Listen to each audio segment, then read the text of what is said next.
agak menarik soal politik ini kan. Pertama kali berpikir bahwa negara ini sedang tidak baik-baik saja atau baik-baik saja? Wah, pertanyaan bagus dan sulit nih.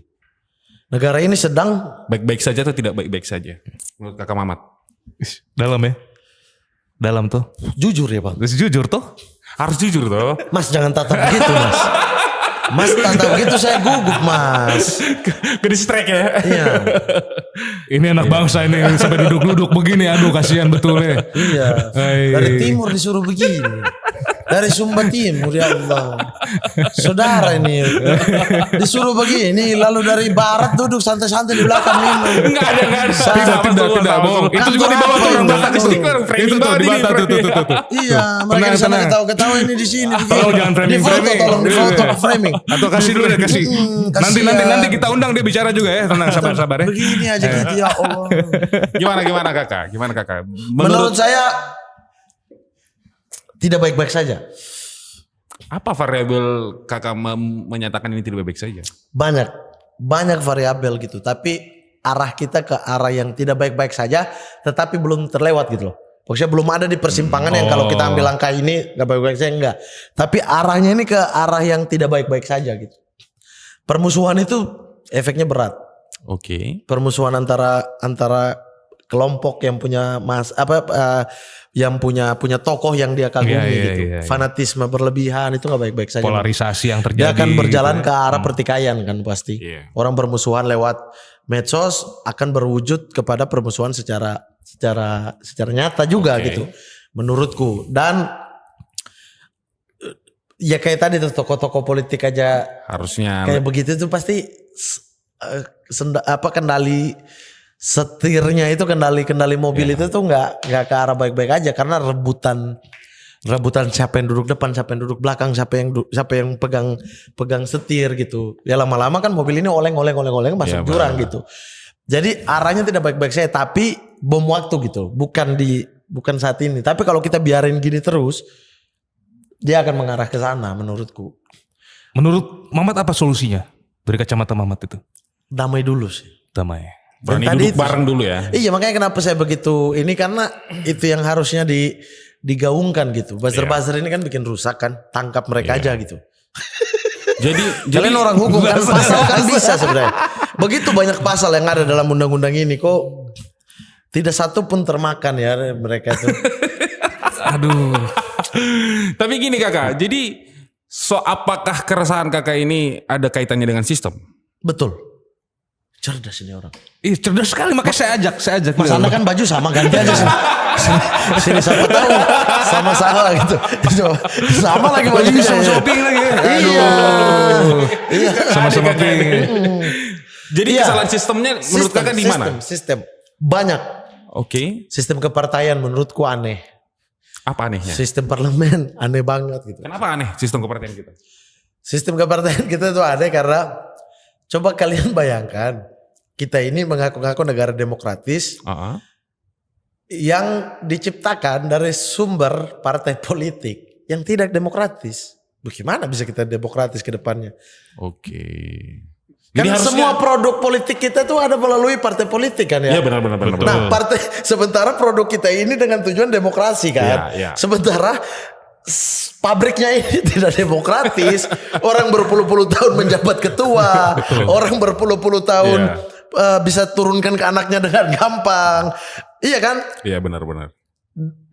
Semua itu pabriknya ini tidak demokratis. Gimana cetakan produk pabriknya itu bisa demokratis? Itu aja udah aneh menurutku.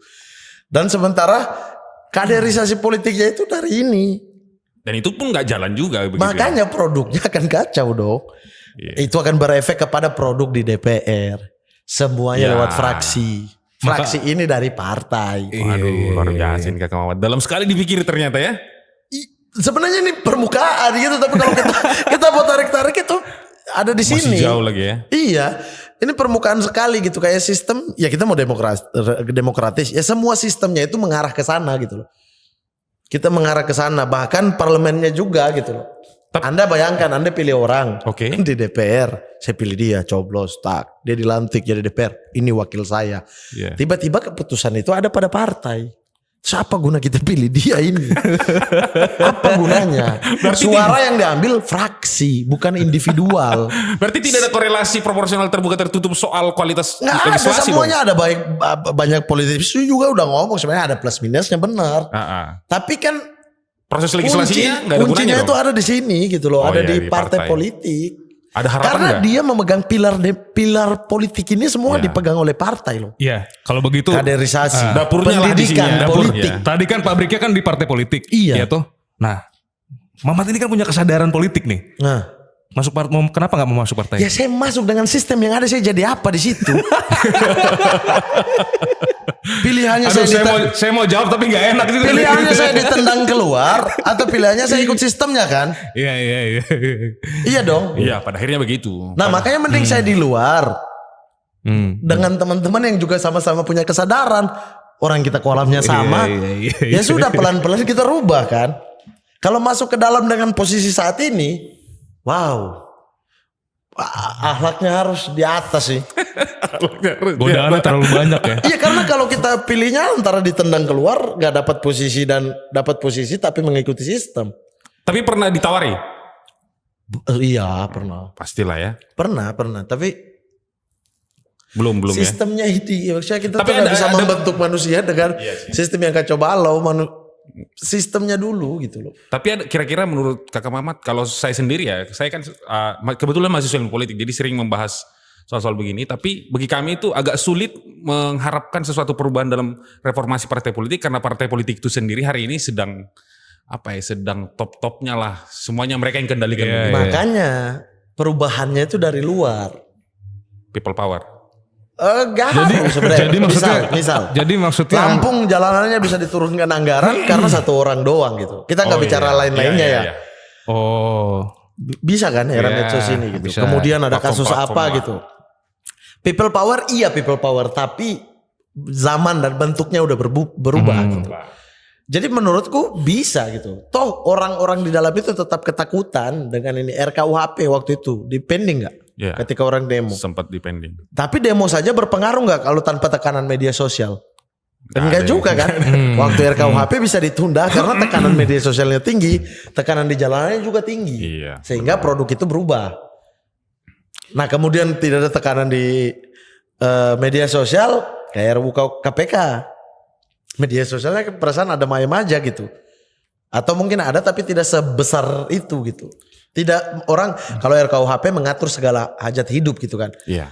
Jadi orang segala kepentingan aku nggak bodo amat sama politiknya. Tapi masa orang sama cewek di hotel gini-gini gitu. Mereka pikir akhirnya mereka terbawa. Nah bagaimana podcast ini atau forum-forum di luar menimbulkan kesadaran bahwa yang kita ngomongin ini juga tentang hajat hidupmu kok. Iya. Tapi nanti gitu loh hasil akhirnya gitu. Sehingga orang punya kesadaran ke sana. Orang punya kesadaran ke sana bahwa orang baru mau kita bersatu di luar untuk menjadi pengimbang. Karena di dalam tidak ada pengimbang. Harusnya DPR itu desain untuk menjadi oposisi seluruhnya, nggak ada partai Iya. koalisi dong. Benar. Seluruhnya dan individual, nggak ada vote fraksi. Iya. Kalau gitu mending kita pemilu coblos fraksi. Karena suara fraksi Iya jadinya. karena suara fraksi mending tertutup aja. Ini dibikin terbuka tapi di dalamnya itu karena itu dari hulunya tuh nggak Iya. Banyak paradoks lah sistemnya selesai. jadinya. Iya. Kayaknya di dunia sistem yang kayak gitu cuma kita gitu. Iya pada akhirnya. ya kan karena Indonesia itu kan orang alirannya menganut suka mencampur-campur sistem kan. Iya. Itu Sementara kan. tidak ada satu pakem yang bisa Betul. berjalan Sistem mulus. hukum aja bercampur-campur. Walaupun Eropa kontinental. E-voting ya kan? itu udah setengah mati tuh para peneliti-peneliti demokrasi itu harus e-voting tapi politisi juga susah percaya gitu ya soal proses itu. Di Asia Tenggara tuh Muhammadiyah Muktamar kemarin menggunakan e-voting. Nah, iya, maksudnya secara Iya, nasional bisa toh? Bisa. Orang nggak perlu ada di situ. Iya, kan? Pemilihan kepala desa tuh di beberapa desa sudah pakai e-voting juga loh. Jangan salah loh. Oh. Bener. Nah, Di Bali itu. Tapi Oke. ketika nasional kepercayaan masyarakat terhadap penyelenggara atau publiknya kepada pemerintahnya harus 100%. Iya, berarti penyelenggara ini kan salah satu yang jadi pilar utama Iya penyelenggara. pemilu ini. nih. Iya Nah. makanya sistemnya dulu berubah dulu yang ini. Berubahnya Anda mau harapkan dari dalam tidak mungkin. Iya. Karena di dalam produknya ya ini. Sehingga harus dari luar gitu. Iya, Makanya iya. kenapa nggak masuk aja? Aneh menurutku kalau kita berharap sementara yang udah terjadi ini adalah perubahan dari dalam nih. Banyak orang yang saya kenal pintar di DPR, bagus, akhlaknya oke gitu. Ini orang kalaupun ada di pemilihan RT juga saya pilih kayaknya gitu. Tetapi ketika masuk DPR atau masuk partai dia gak bisa apa-apa. Butuh berapa banyak orang? Enggak, bukan soal jumlahnya gitu. Soal di luar ini gak kencang, gak kuat gitu. Tapi gini Mat, tadi dengan persoalan seperti itu, ada nggak dari beberapa tokoh yang udah pernah Mamat temui nih, yang Mamat tuh bisa, wah kayaknya orang ini bisa nih, gue gantungkan harapan ke dia nih untuk menyuarakan